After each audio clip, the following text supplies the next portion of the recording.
Ça y est clair, non? Voilà. Bon, on a un qui.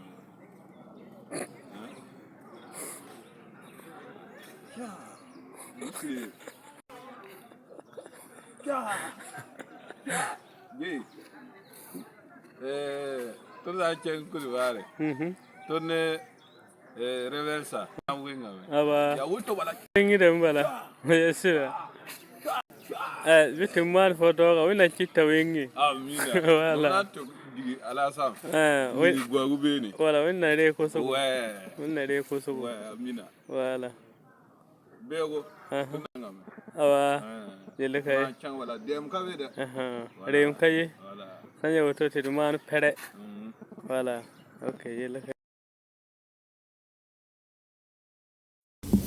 Monsieur le Président du Turkménistan, Mesdames et Messieurs les chefs d'État et de gouvernement, Monsieur le Président du groupe des pays en développement sans littoral, Monsieur le Secrétaire général des Nations Unies, distingués invités, je voudrais avant tout propos vous transmettre les salutations chaleureuses et fraternelles des pères fondateurs de l'Alliance des États du Sahel, Leurs Excellences le capitaine Ibrahim Traoré, président du Faso, chef de l'État, le général d'armée Assimi Goïta, président de la transition, chef de l'État de la République du Mali, président de la Confédération AES, et le général d'armée Abdourahmane Tiani, président de la République du Niger, chef de l'État.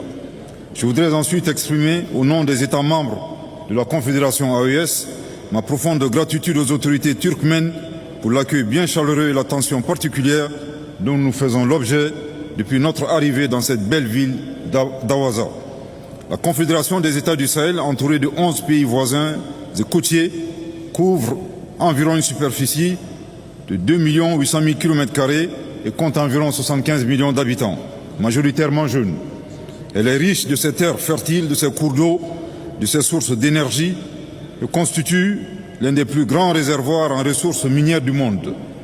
Toutefois, les trois États de l'Interland cumulent bien malgré eux une grande partie des défis communs aux pays en développement sans littoral, tels que les coûts élevés des transports et les délais d'acheminement allongés. En dépit de ces difficultés, ils ont été victimes ces dernières années, sous des prétextes politiques fallacieux, de la violation de leur droit à l'accès à la mer et depuis la mer, ce droit pourtant consacré par plusieurs textes, comme la Convention des Nations Unies sur le droit de la mer de 1982, dite Convention de Montego Bay, ainsi que la Convention de 1965 relative au commerce de transit des États sans littoral, nécessite d'être respectée et sa violation mérite une condamnation ferme